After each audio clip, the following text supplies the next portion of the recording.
Hello everyone, Dave Gielarowski here, and we have quite the task on hand here today as we're at Mickey's Golf Range in Westland, Michigan to answer one big question that everyone wants the answers to. The answer itself may be easy, but the task itself, not so much. This is how to swing a golf club, I think. There are many ways to swing a golf club. However, there are also plenty of ways not to swing it. My friend here is going to show you how he thinks he can swing the golf club.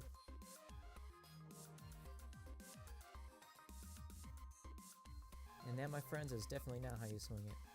Let's take a gander here and see how he does it. Not so much either. And there you have it. He does not know how to swing a golf club and definitely needs some help today. Oh, we have one more try here. Not so great. But here, let's start off with some basics. It is important in your stance to line up your feet. As shown by the club, wherever the club points is where you are aimed. And where you're aimed is where most likely the ball will end up going. We're still getting the hang of it, so let's start working on the proper way to grip the club. One way to grip the club is the interlocking grip, which is putting your pinky in between your other hand's index and middle finger and wrapping your hands around the club. One very important rule is keeping your head down. Keep your head down. Keep your head down. Thank you. It is extremely important to keep an athletic stance. That means keeping your knees bent and bending your back over the ball so you're right over top of it. Don't mind your shoulders being uneven. That's how they're supposed to look. Making good contact is also essential. When making contact, it is important to take up ground after the ball, so power through that swing. That dark line should represent the divot you're supposed to take out of the ground. For the swing itself, be sure to keep your left arm straight, or for a lefty, your right arm straight. Your other arm should be bent, and your elbow should be close to your side at the halfway point. At the top, you should be cocking your wrists and also turning your body to build torque for power in your waist. The downswing should just be following the same path you went up.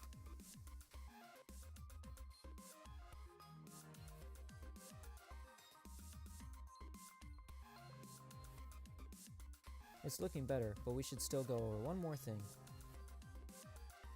The last thing we need to talk about is the ball position in your stance. Though it isn't important as a beginner, it's still good to know for when you get better. The club you pick affects where the ball should be. For instance, the higher number of the club, the more in the back of the stance that it should be. For a wedge, such as pitching, sand, or high degree, you should be hitting the ball in the back of your stance.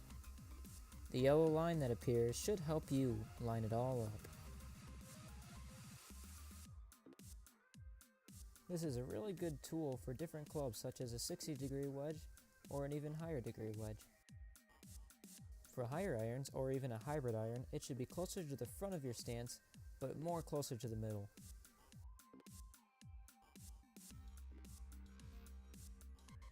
For the biggest weapon in your bag, the driver, it should be teed up and right on the inside of your front foot.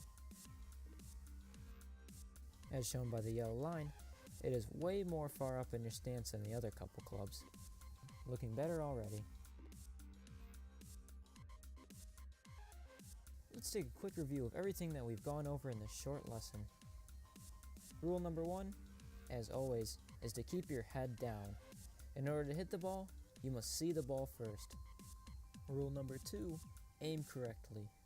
Make sure your feet are lined up and square to the ball. Where your feet are lined up is where the ball will go. Rule number 3 is using the correct grip.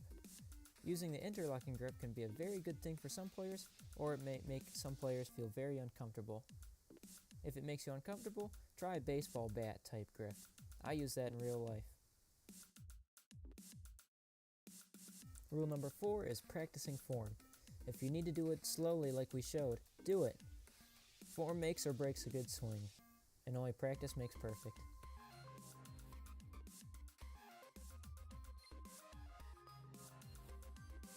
Finally, rule number 5, which is an optional thing to get used to, is correct ball placement in the stance.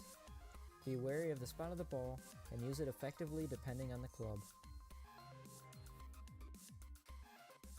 Now that all the steps are over with, it is time to see what it will look like in full motion as I will demonstrate. Not too shabby. Maybe one day our swings can look just as good as this guy's does. Thank you very much for watching, and remember, keep your head down.